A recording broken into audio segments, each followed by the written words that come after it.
Good evening, everybody. Welcome to the June 23rd, 2025 meeting of the Solvang City Council. We begin at 6:32. Roll call, please. Councilmember Infante. Here. Mayor Pro Tem Claudia Rona. Here. Councilmember Smith. Here. Councilmember Elizabeth Arona, absent. Mayor Brown. Here. Thank you. Thank you. Jason, would you enjoy leading us in the Pledge of Allegiance tonight? Thank you. Pledge allegiance to the flag of the United States of America and to the republic for which it stands, one nation, under God, indivisible, with liberty and justice for all.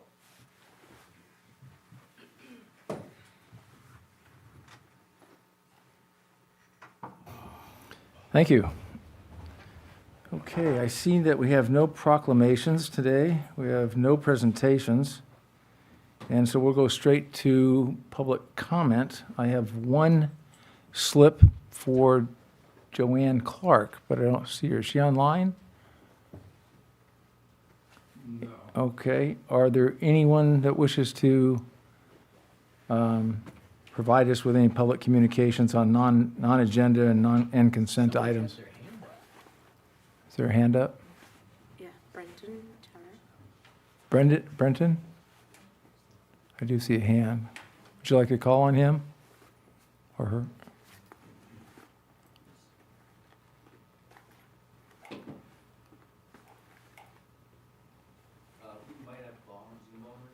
Okay. Well, we'll put that on hold. No. All right. Oh, hello, Council. Can you hear me? We can. Is this Brenton? Yes, this is Brenton Tarrant. So With the what reason that are you with the city of Solvang, or what's your capacity? Yes. I'm a resident. I've been a resident for over a decade. Thank you. Please share with us. Yes, hello. So the reason that I'm calling today is I actually wanted to see if the city of Solvang, if we would be willing to potentially pass what I would think would be a groundbreaking ordinance, something that is not done anywhere else in the country. That would be introducing a White History Month. I've noticed that, we have a Black History Month, we have a Pride Month, we have like an Asian, Hawaiian, Pacific Islander Month. I'm just very confused as to why we don't have a White Pride Month. It seems somewhat counterintuitive to have all sorts of, celebratory months for all sorts of, groups, but except for the group that is the largest racial group within the United States. And so what would a White Pride Month or a White History Month, what would that look like? And I would like to name some of the great things that white people have done. I mean, white people essentially built the country, right? They built most of the infrastructure, most of pretty much everything, the telephone, the computer, the automobile. I could go on and on. Pretty much, you think of it, white people made it. And it seems somewhat disingenuous, and it's somewhat laughable, I think, to have other history months that I would argue that their contributions to the country of America aren't commensurate to that of what whites have done. And I find it, I worry that it may be some sort of anti-white agenda. And I think that, I'm looking at the birth rates. White birth rates are down.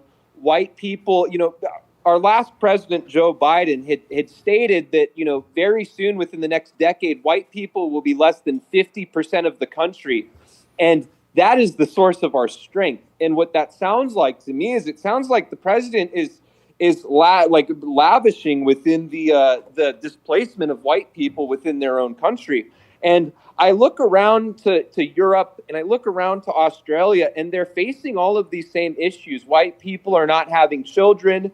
The population is shrinking. It's rapidly aging. The average age of a white person is 41. That's very old compared to other racial demographics. I think the average age of a black is 33. A Hispanic, I believe it's around the same. very quickly we're being replaced. And right now, Gen Alpha, it's the very first time ever that white people are going to be less than half of the student demographics. And I personally, I do find that to be problematic. And I understand this may not be a politically correct topic to talk about, but I think that part of the taboo nature of it makes it that we need to talk about this even more. Okay. And I look at this as a big negative towards white people, and I worry that there's a white attack right now. I, as a white person, I'm 20 times more likely to be killed by a black than a black were to be killed by a white.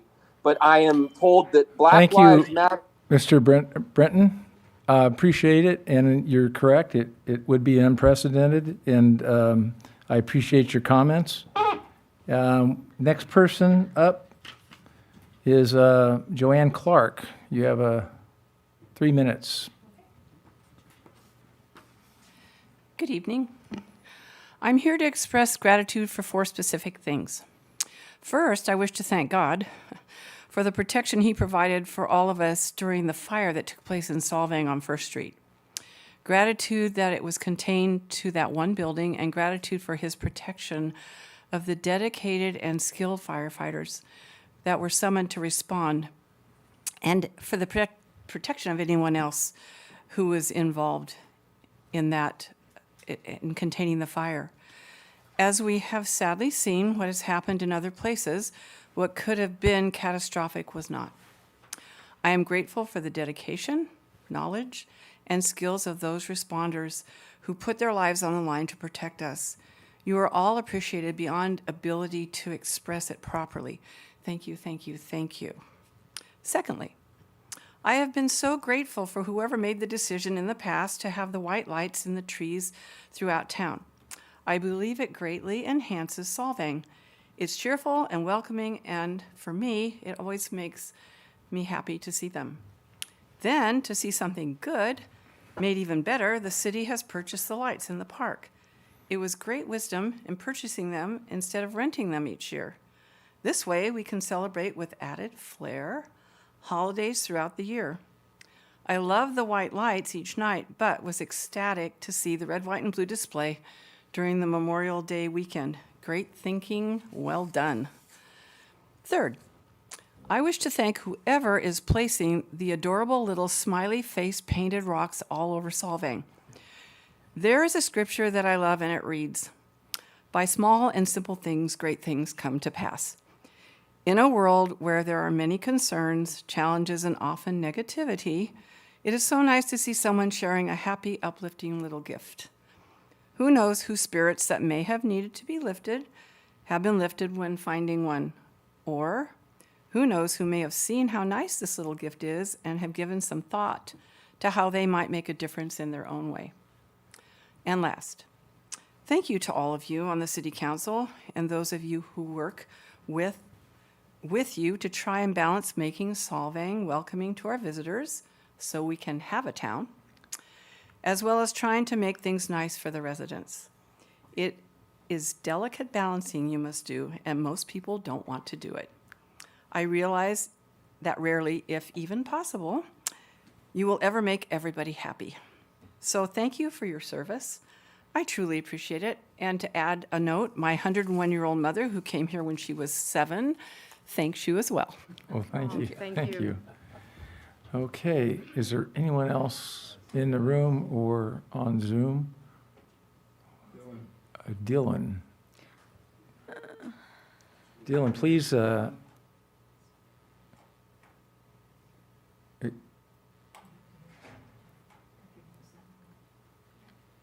Dylan, if you would introduce yourself and your address. I guess we're having technical difficulty. We can't hear him. Okay, we'll move on. We're going to now go to the city manager's report.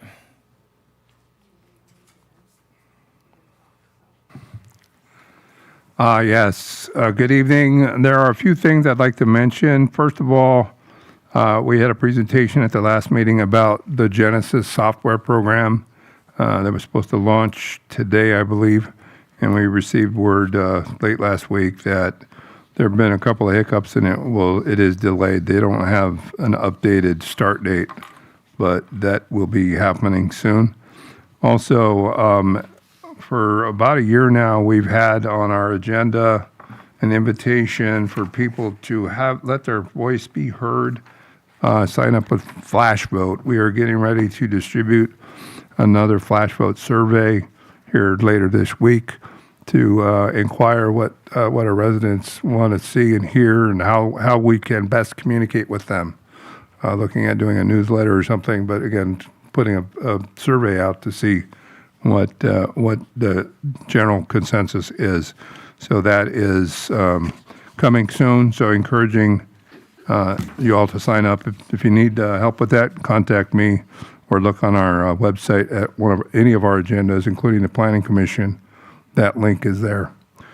Another thing I'd like to point out is that Caltrans will be here in this room on August 7th at 5:30 in the evening to talk about the bridge over Alamo Potato Creek there, just west of or east of Alamo Potato Road, whatever that creek is called. Is that Alamo Potato Creek? Okay. Anyway, they're going to be replacing that bridge. We had a presentation here not too long ago, and in front of council, they're actually coming to do a community outreach to get input about different things about and spread the word about the project. So that is happening again the evening of August 7th at 5:30 p.m. And lastly, I wanted to point out, remind, same announcement we had a couple weeks ago about City of Solvang. Next community cleanup is scheduled for August 16th from 8 to noon over here at Parking Lot 4, encouraging all of our residents to bring their large, bulky waste, green waste, etc. You have to be a resident of Solvang and be a customer of Waste Management to be able to participate. And that's all I have for now. Thank you. Any questions of the city manager? I had a quick question regarding the survey. How is that being disseminated? And how- So people have to and sign up. They have to sign up for it, and that's the reason they need to go to Flash Vote. And the website is obviously www.flashvote.com/Solvang. And if you've signed up before, you only need to sign up once. They will send an email to you probably Thursday this week, and you have 48 hours to respond. So in that survey or in that sign up, they're you securing that provide information to them that you're a resident, right. and the like. Okay. Yeah. And so anyway, they basically send out the survey if you've signed up, and then through word of mouth, other people share and talk about it on social media, whatever. Then they can get access to it, and then ultimately get signed up, and then we get a good cross section. It's statistically relevant. I think the last one we did was we talked about water softeners. We also did about fire safety. And we get enough to be statistically relevant. Margin of error is plus or minus 6%. So What's the typical time it takes to complete a survey? 2 minutes. So it's not too in-depth. No, it's like 5 or 6 questions. Okay. And Multiple did you choice submit stuff. the questions, or what were the questions? Well, it's questions. We just Olivia and I went through it and worked with them, and it's questions about how do they get their information about the City of Solvang, social media, coming to council meetings, give them a bunch of options to check. How would you like to get more information? We're thinking about doing a newsletter. Do you want it mailed? Do you want it online? I mean, those kind of questions. And then we'll come up with what our public prefers. Thank you. Okay. Any other concerns? Okay. We'll move on to item number 5. Madam Clerk, would you read that, please? Government Code Section 53232.3D, AKA AB 1234, and Government Code Section 84308, AKA SB 1439 report out. Ex parte communications, council comments, requests. Thank you. we'll start down with Ms. Smith. Thank you. I just want to let everyone know that on the 16th, I did meet with a few of the members of the San Ynez Valley Citizens Council, Mr. Dennis Beebe, Mr. Dan Martin, Mr. Al Cortese, Mr. Steve Martin, and Mr. Lansing Duncan to learn more about the nonprofit and their perspective of the Wildwood project. So I wanted to thank them for their time.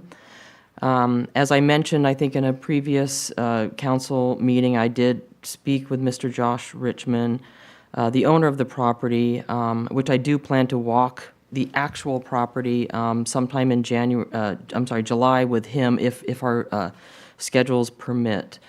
The other thing I wanted to mention is that I do plan to attend the JPIA seminar in August for like newly elected officials. I actually was hoping it was a junior pirate invitational academy, but that's not what it is. It's something completely different, but I hope to learn a lot more, so I'll report back on that later. Thank you. Thank you. Nothing to report at this time. Okay, I've got a couple of things. I was at the city leaders meeting in Goleta on the 13th with our city manager, Mr. Murphy. Discussed a number of things, one of which was our sister city concerns and issues, and how to leverage those. Was at a chamber mixer on the 12th. Also, that evening, I was at the Visit San Ynez Valley Gold Cup finale at the Sunstone Vineyard. And then I want to thank our team. I thought that the Pride Parade and Festival went off very well. You guys were well organized and had it cleaned up right away, and didn't see any problems with it. And I want to thank law enforcement and everybody that the protest that was there in the Veterans Building was safe and organized and peaceful. So I appreciate that. And so thank you to your team, Randy, and the law enforcement for that as well. And let me see what else I had. Okay, let's move on to item 6, please. If you'd read that into the record. Consent is for routine administrative city matters and is approved with one motion. These items are discussed only on request of council members. Members of the public were afforded an opportunity to speak during the public communications portion of this agenda. Thank you. Is there any concerns with any of the items on the consent agenda? Yeah, just one, if I may. On the advanced calendar, I don't see anything about the Los Olivos Community District connection to our wastewater treatment plant. And apparently they just approved doing that. I would like to hear more about what that's going to entail, what our costs are going to be, and what's that do to our upgrades, you know, the whole, what's happening. Jose and I will be meeting with the general manager here soon. He sent us an email last week to advise us that his board approved it. So we'll be sitting down and talking to him, and then we'll have something before council probably in the next 2 months. Okay, it's not on the advanced calendar as well. No, we don't know for sure when it's going to be yet, but we'll get it on the advanced calendar going forward. Thank you. Yeah, That's all. Thank you. I think that was just approved this past week, so it may have just not have gone onto our calendar concurrently. Anything over on this side? I'd entertain a motion then on the consent item. I'll make a motion to approve. I'll second it. There you go. It's been properly moved and seconded to approve item 6. Roll call, please. Councilmember Infante, Yes. Mayor Pro Tem Claudia Rona, Yes. Councilmember Smith, Yes. Councilmember Elizabeth Arona, absent. Mayor Brown, Yes. motion passes 4-0. Thank you. I think we're now to public hearings, and that will be done by Wendy. All right. Good evening, Mr. Mayor, members of the council, and members of the public. Can we, before you start, would you Yeah. read item 7 into the record, please? Public hearing to consider adoption of resolution number 251297, amending the appropriation limit for fiscal year 2526 pursuant to Article 13B of the California Constitution. Thank you. Please proceed. All right. So tonight before you is the appropriation limit to approve by resolution. The appropriation limit is determined by the population growth factor, which was 0.47%. It increased 0.47% over the last year.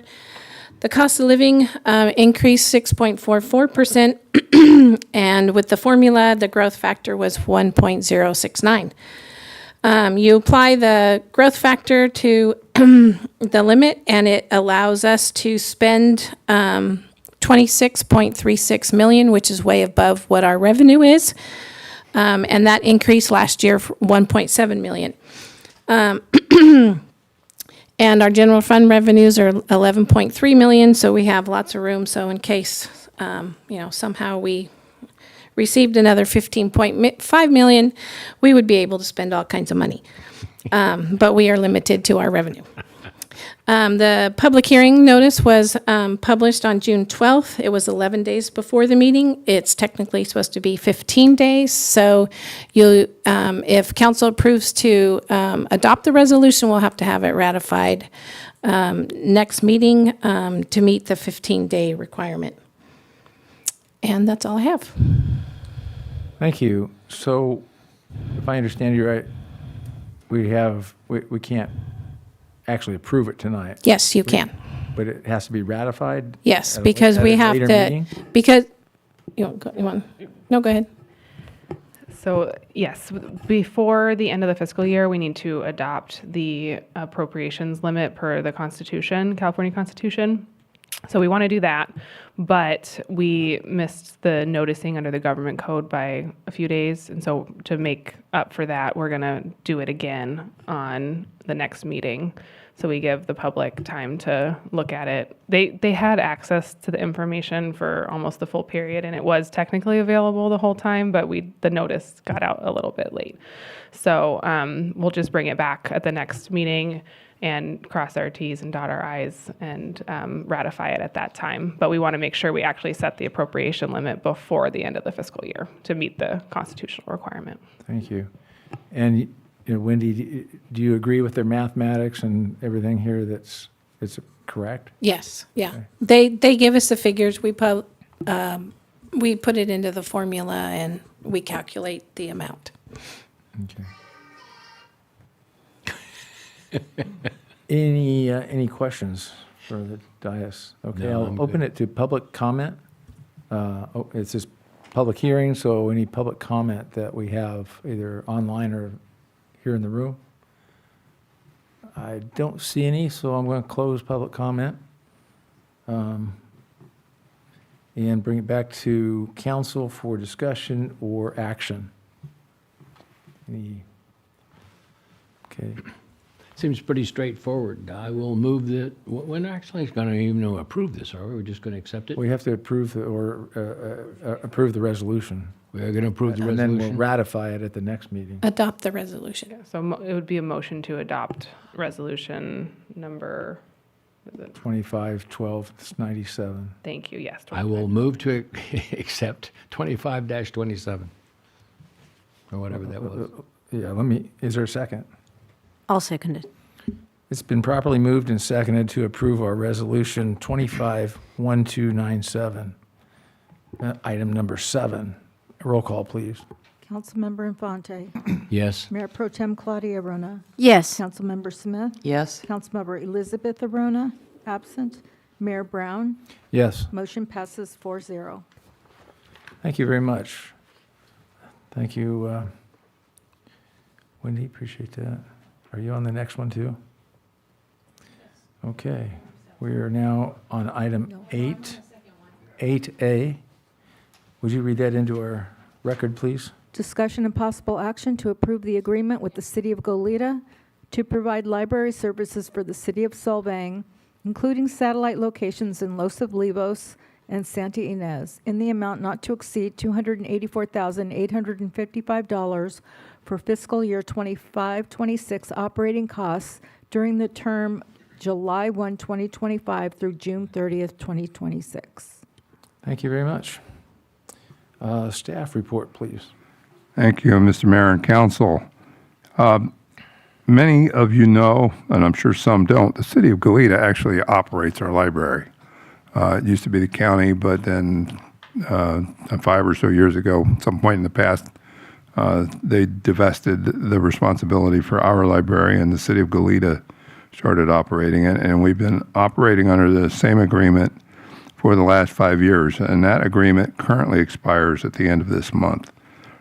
The amount that was being charged was about $185,000 a year. It did not have any inflators or anything in it to increase. Goleta has been a good partner in that they haven't otherwise said, hey, wait a minute. So we have a new contract proposed, and it's going up almost $100,000 and due to increased costs. And they're also working on creating a sustainable reserve so that in the event there's a decision to operate the library on our own, or otherwise the interruption in funding, they will have at least a 6-month ability to operate for 6 months. So we've been working for a while to get the new agreement. Finance staff has been just in discussion with their finance staff and determined that this is a legitimate amount. And it's being presented to council tonight to approve. The amount is included in the budget that was just approved in the consent calendar. And I have Joanne Plummer here from the City of Goleta to help answer any questions you might have. Thank you. I'm sure there are questions. Who has them? Yeah, Mr. Afante. couple things real quick. So we were paying $185,000 a year, and now it's going to be about approximately $285,000 a year. Okay. What does that cover? Do we pay rent where they are? Do you want to answer? I don't know. Good evening, Mayor and Council. My name is Joanne Plummer. I'm the Neighborhood Services Director for the City of Goleta. And no, we don't pay rent. It's a county facility. So we operate this, the space that is used for the library with the county. Looking at all the budgets, I don't see anything that says we're paying the county anything, so they're letting us in that space. The costs are attributed to the collection that's in the library, the staff costs, the cost to be part of the Black Gold Cooperative. In the last 5 years, when there were other agencies that pulled out of that Black Gold Cooperative, that escalated our costs significantly. And so we have spread those costs amongst everybody, but I will share with our Black Gold Cooperative, there's your base agreement, and then there's all the extras. So the base agreement, City of Goleta pays entirely. We do not ask for that, any of that base agreement from Solvang or from the City of Buellton. And then we just share the cost under an 80-10-10. So the City of Goleta pays 80%, and then Solvang pays 10%, and Buellton pays 10%. When we started the agreement, we started kind of carrying things over from the City of Santa Barbara. All of us were kind of flying a little blind. We were in operations running our own library for 1 year, and then we took on these other two sites and took them under our wing. But we kind of transferred stuff from Santa Barbara, and we didn't have all the nuts and bolts. There was language in the original agreement that everybody would come back and talk, and lo and behold, we had a big pandemic occur in the middle of that.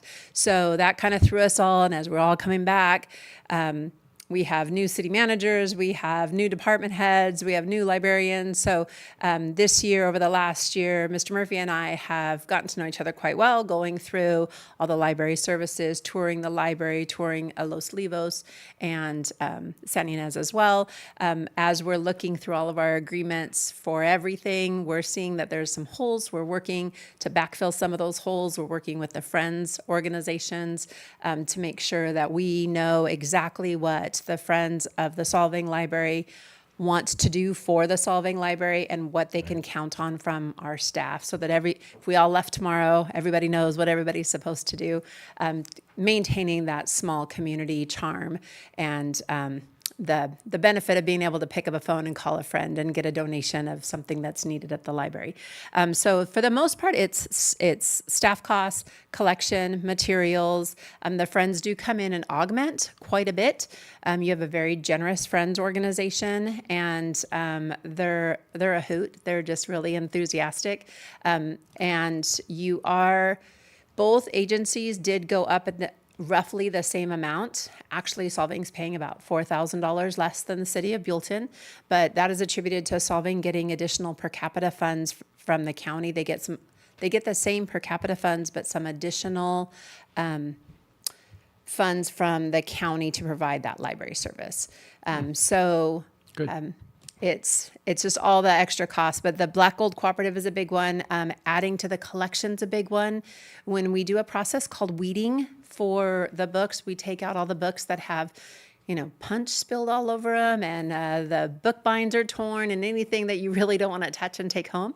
We take those out of the collection, and we give the first right of refusal to the Friends to use them for their book sales, because the books were bought by the city of Solvang. So then the city of Solvang's Friends would get them first, so that they can in turn try to raise more money for the Solvang Library.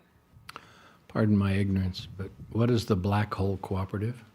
The Black Gold Cooperative is, there's a few cooperatives in the state of California. Black Gold is what we belong to. It runs from, I believe, Fillmore up to Paso Robles. So all of the libraries in between, your residents have access to their collection. So you get online and you say, I want this crazy book in San Luis Obispo, and within a couple days, it's here in your library for it to be picked up by your residents.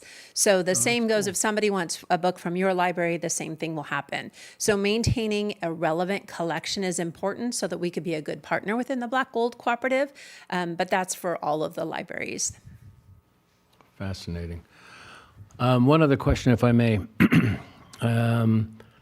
The local library needs more room. Yes, I agree. I have been told it needs about 8,000 square feet, and it's got, 2,000 or something right now. If we were to find a second location for it that was more adequate, closer to the 8,000 square feet that I've been told we need, is that strictly on our dollar, or is that coming out of any of this money that we're paying? That would come out of your dollar to be funding an expansion or a relocation type of activity. If we would need to look at the size that you're looking at, what you want to put into that new space, and then we would work with Mr. Murphy and his team to design a staff structure that could work both fiscally and to serve your patrons. Our primary goal is to keep everybody safe and to make sure that we can have great opportunities for the residents. So one of the things with the Solvang staffing level is you have a very high staffing level right now, not numbers, but the level of the team that's there. They are phenomenal. And I hope they never leave us. But if they choose to leave us, that's when we'll start looking at some of those positions to see if we can reduce some of the costs by maybe reducing a couple of the positions by caliber, so that we get more ability to have attrition within our library, so that we keep people coming. So we can't do that now because people are in those positions. We love them. We never want them to leave. But if they do move on, then we would look at some of those cost-saving measures that would maybe allow us to bring on additional staff to staff the additional space. Out of curiosity, if we were to find a larger location, would it require additional staff? It would depend on the configuration. It all depends on how it's laid out, where your blind spots are. You don't want people in places without a good line of sight. So, and it would depend on how the space is laid out. If it's a classroom that is, strictly rented, or if it's restroom, it all depends on the layout and the configuration. And we can cross that bridge, and we're happy to work with you to try to minimize some of those impediments that could cost additional staff. And you can always fill it up with some volunteers as well. So volunteers are great staff, and we do have some great volunteers here in Solvang. Thank you very much. Okay, a quick question, if I may.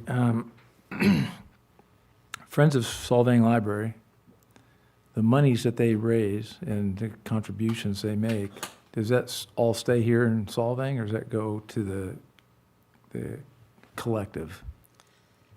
So that's one of the reasons we're looking at developing a memorandum of understanding with the Friends team, so that we have a clear understanding. Right now, from the meetings that I have attended over the last year, I've only been in this position for the last year. So over the course of the year, I've been able to attend some meetings and have noticed that your friends have a great desire to improve access to reading for individuals of all ages. So they are going outside of the library, but with support of the library. They're working on some big projects. I don't want to unveil anything that's they're working on right now, but they are working on some great projects to just improve access to books and to improve the opportunities for people to get together, to read and to discuss and to just. Allow me to rephrase the question. Sure.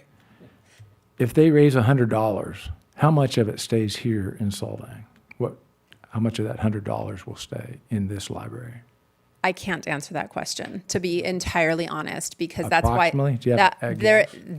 What I can share with you is that at the last meeting that I attended, our librarian handed the Friends a wish list of what they needed for this summer. And the whole group that was there says, this is all? So they are really doing a great job in returning money back to them, back to the library. They have recently purchased some patio furniture. They have purchased a few other little things to help us with our summer reading program. So the reason that I don't have an answer, and I apologize, is that I don't have a copy of their bylaws to understand exactly. They are not just raising money for Solvang, they're also raising money for the San Ynez and Los Olivos areas. They have a history, if I'm going back in time and understanding all the history I've read, that they have contributed to the collection in both of those small libraries for San Ynez and for Los Olivos. Okay. That's a good segue to my next question. Why is the city of Solvang contracting for services and facilities in Los Olivos or Santa Ynez? It is part of the county-wide service agreement that for Zone 4, San Ynez and Los Olivos are included in Zone 4, as is Solvang, Buellton, Lompoc, Gaviota, and some of the Nolita in the just between us and Santa Barbara. So all of that section is classified as Zone 4 in the library structure, according to the county. And so when Santa Barbara has their service, Carpinteria has their service, when it came up to Goleta, they said, okay, you got Zone 4. So we're covering all of Zone 4. Traditionally, and as far back as I can see, Los Olivos and San Ynez have been operated as a volunteer. The efforts taken on by Solvang is to help coordinate those volunteers, run them through the training program. And then we also do some coordination to allow individuals in San Ynez and in Los Olivos to reserve some books or materials that we can have taken out to those sites so that they can pick them up. Each site is open 3 to 4 hours a week and run by a volunteer. Okay. I guess that begs for the next question. Why does the county not cover those costs or those services? The funding for those sites are included in the per capita that is contributed to Solvang. The funds that the county collects for library services for that area, the Los Olivos and the San Ynez Valley see Solvang Library as their home library. They don't have a full library. So these are just, we refer to them eloquently as the Twigs. They're just a really adorable small space for communities to come in and gather, come in, check out a book. But the per capita is for the entire district of item 4, right? Yes, so each For the per capita. there is a county staff report that discusses all of the libraries in Santa Barbara County, and with that, it divvies out each of the per capita by zones. So in Zone 4, it shows Golitas per capita, Isla Vista's per capita, Solvang, and Buellton, and then Los Olivos and San Ynez are rolled up into Solvang, as best as I can explain it. On a per capita. Yes. So I'm trying to find the equity here. I'm not seeing it, but maybe it looks like you might. I think that maybe the simplest way, at least how I understand it, is for purposes of the per capita distribution, the residents in those areas serviced by those libraries are included in the funds that Goleta receives on a per capita basis. So in essence, they're being paid for at least partially by the county already. I don't know exactly what the amount is and whether or not it really is a trade-off because again, it's staffed by volunteers. And the locations, I'm not sure who pays the utilities. I know one of them's in LaGrange and Los Olivos and the one in San Ynez is in the old schoolhouse. So, as far as I know, we're not paying utilities for those sites or anything. So the only real cost is the cost of giving them the books that are part of this black gold distribution system. And the $100,000 or more annually, that's just a big nut. I'm sorry, that's a, what, almost a 50% increase.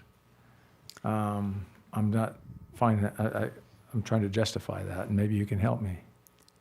Mayor Brown, what I can share with you is that, again, as we entered into the very first year of operations, it was the old agreement that's about to expire, had clearly said, this is our best run. Solvang's team and Goleta's team came together and they came up with what they think would work. And they had indicated that we would be coming back year after year, and then lo and behold, we had the pandemic, we had some other things happen, so that never happened. As Mr. Murphy explained, there was no escalation over the last 5 years, so there was no increase in what the city of Solvang paid to operate the services. What we had done is, for example, during COVID, when there was some less opportunities, some cost savings, we started to build that reserve fund. If the expenses start to exceed what was allocated from the money that came in from Solvang, then we would take it from the reserve fund to balance the budget. So the last few years, we have been taking money from the reserve fund in order to balance the budget. We've been running in the red in Solvang, and so if we continue to operate as such, then we would be in the red. The old amount that's now going on to 6 years old is not enough to cover the expenses. We've had significant staff increases. We've had significant increases related to the Black Gold Cooperative, and just cost of living over the last 5 years has increased. The cost of doing business has increased. And so for the last 5 years, we've had no adjustments whatsoever. And so I agree with you. It is a big bite. When we crunched the numbers, we crunched them over and over. We talked to your finance team, and they asked a lot of questions. We went through stuff. They had a detailed budget report to show where the monies had come from, where they'd been spent, what we'd spent. And we did a 5-year look back. And I can also share with you that the city of Buellton is in the same boat. They're actually paying $4,000 more than you. Keep in mind, we haven't approved this yet. They will be paying. They haven't taken theirs yet either. That goes later this week. So it is a big chunk, and I agree. And that's when I had the meeting with Mr. Murphy. That was the comment I made: is I don't like this. I know you're not going to like this, but this is where we're at, and what can we do? Yeah, because my math is basically $47 per person, per resident, 6,000 people divided by that, it's $47 a person before before the county steps up and provides any services or funding. So but we'll go to public comment here shortly unless you have some comments. We'll go to public comment, and then I do have some comments or suggestions after. Yeah. Let's take it to public comment. If there's anybody local or in the room or on Zoom, I'm not seeing any, so the Friends of the Library aren't here. So let's bring it back to the diocese and ask any questions you might have to follow up and how to pursue our action on this. Quick question. This week, there's a Library Advisory Committee meeting on Wednesday. There's a Friends of the Library on Thursday. Are you going to be attending any of those? The Friends of the Library will be attended by our city librarian, Elizabeth Salcedo. I will be at the City of Buellton's city council meeting as they hear this item Okay. for their city. So you're not going to make the Library Advisory Committee then? Elizabeth Salcedo, our city librarian, attends She'll those take care of meetings that on a as regular well. basis. Thank you. I don't doubt that there need to be adjustments on the budget. I just feel like, personally, I will feel more confident voting for this if there was a little more detail on the budget, because we get numbers that are very general, nearly 50 grand for administrative services, over 200 grand for salaries. There's no detail on, how many people does it take to run a library? How many people are using those services? What does administrative costs entail? So personally, I would feel better if we just got a little more information so that when somebody comes and says, hey, where are my tax dollars going? We can confidently say, well, this is how much it costs to run the service. Councilmember, I will share with you that we do an annual report to the state of California to the state library that does break out how many people use the facility, how it's being operated. All of our statistics are listed out in that report. And so I can easily extract that information to share with you, because we like to toot that horn and shout it from the mountaintops of how well we're doing and how many people are visiting the library and how it's being used, how many kids attended each of the different workshops and classes and story times and what's happening. So I can definitely share that information. Regarding the breakdown of the budget, I did share that with your staff and your finance team. And like I said, they did kind of scrutinize it. And I'll also share that this contract is good for 1 year with the opportunity to renew each year thereafter for the next 5 years. So if there are challenges, frustrations, concerns, or issues, if you were to approve tonight and then you're saying, hey, no, I don't want to do this again, or I want to reduce this, or I want to look at this, then Mr. Murphy and I can sit down and put pen to paper and try to figure out what it is we can do so that we do look at that. Okay. Well, I think that information exists. It would be great to have it all together so that when somebody wants to look up, they can easily find it. I just wanted to say, you mentioned there's like no escalation over the last 5 years. So in my simple brain, it looks like we're doing a $100,000 increase over the last 5 years would be $20,000 a year, if that makes it very simple. So I agree that it would be nice to see more information about this and a bit more of a breakdown.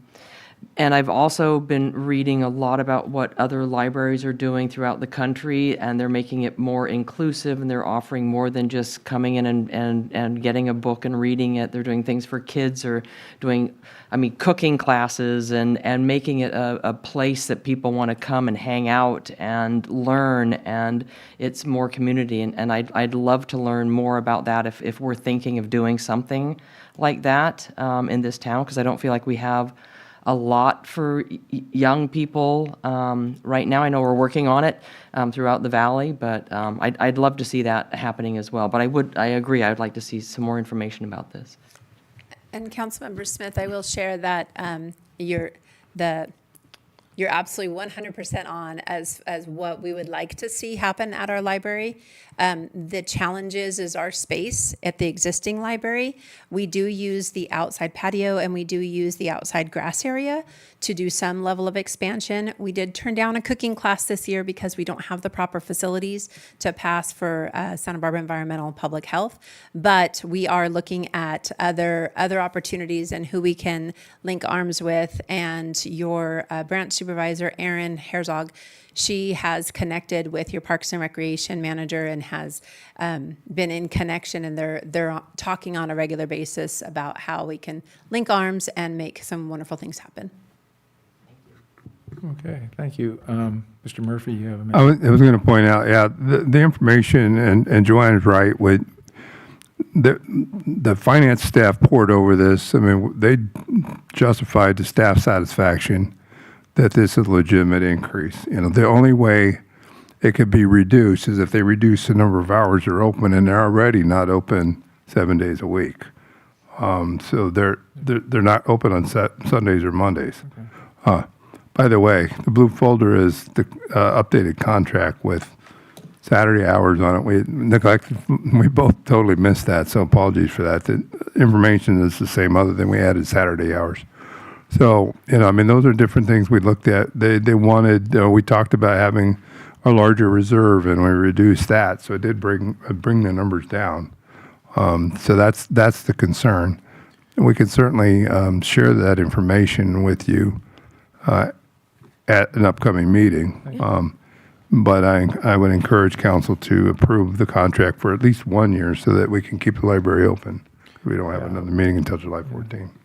Thank you. I would like to invite you back in 6 months' time for a update, status, with lots of, what have we done for all this additional, what's our readerships or visits, how many staff members you have, and what programs are ongoing. If you could give that to us in about 6 months' time. Definitely, Mayor Brown. We actually that'd be wrote into the contract something that wasn't there before, and that was our commitment to come and present on an annual basis so that you know what's happening in your library. We are looking at sometime past October. It takes us to October to do that state library report for the fiscal year.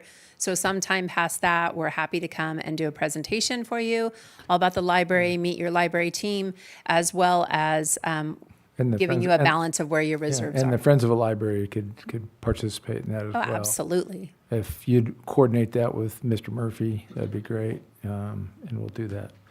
So I'm on the library committee. This is a new position for me, and I'm getting, I don't claim to know what the heck I'm doing yet. But I will be attending the library committee on a regular basis, and I do it now. I've been to one of their meetings so far.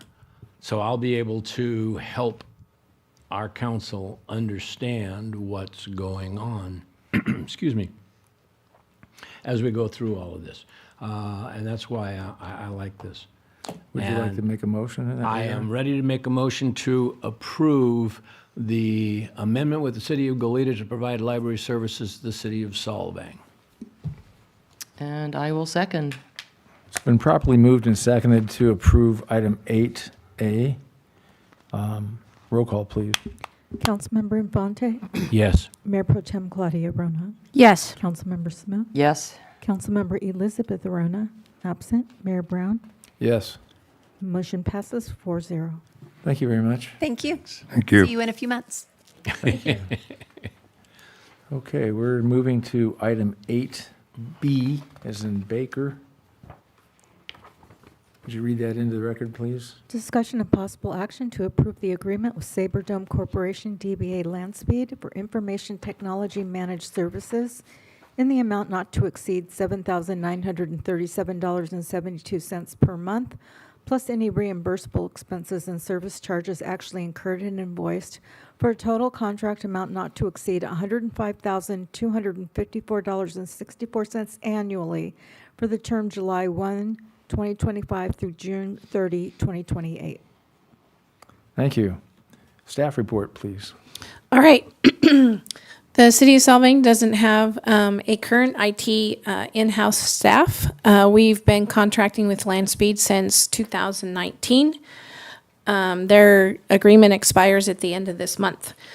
Landspeed has upgraded our network infrastructure, migrated to the Office 365, and then implemented cloud-based storage. We issued an RFP on April 25th. We received 12 proposals, and the evaluation was based on qualifications, approach, cost, security, innovation, and past performance.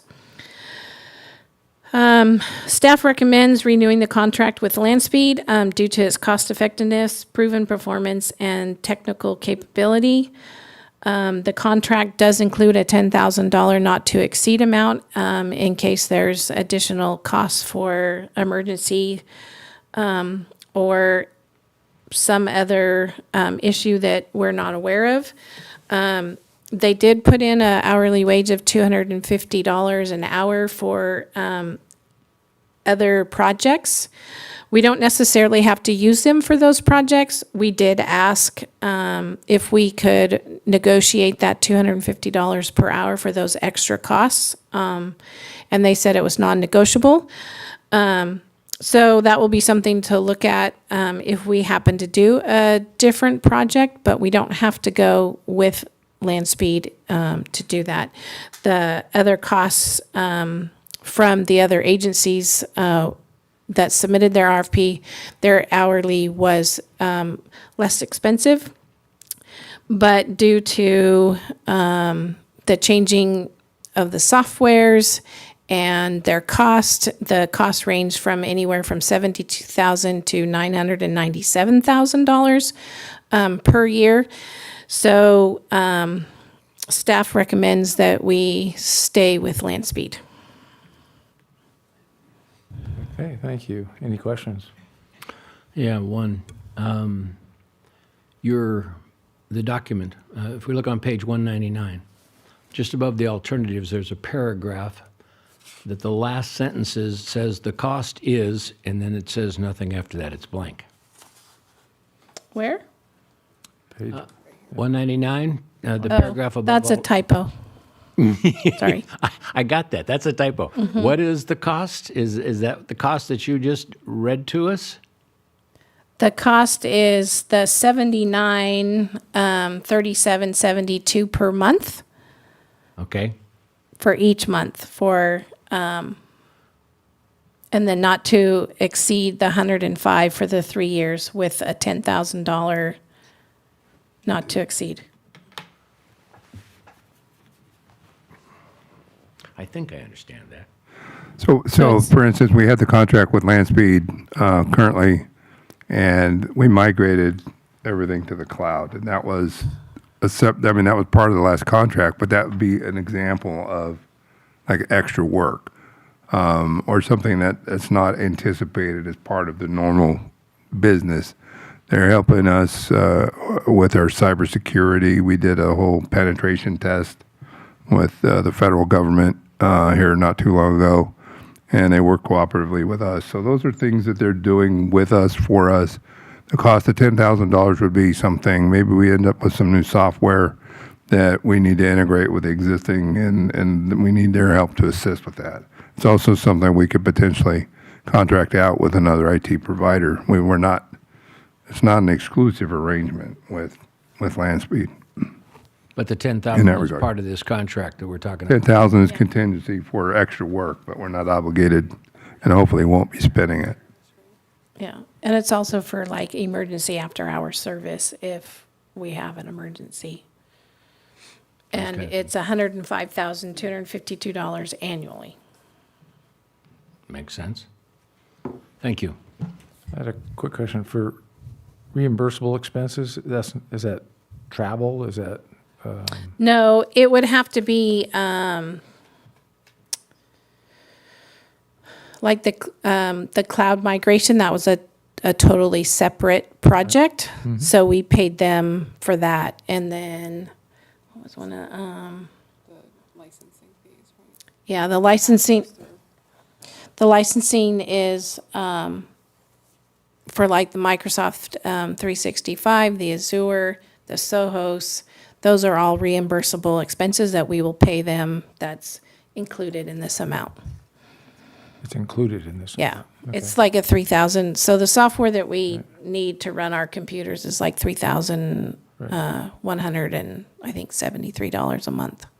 My next question was, do we have, or are they providing security redundancy for ransomware, things of that nature? Yes. Okay. Any other questions? Okay, public comment. We'll open it up to public comment. If there's any, I have no slips. Anybody in the room? Anybody on Zoom? Okay, we're going to close it to public comment and bring it back to the council for action.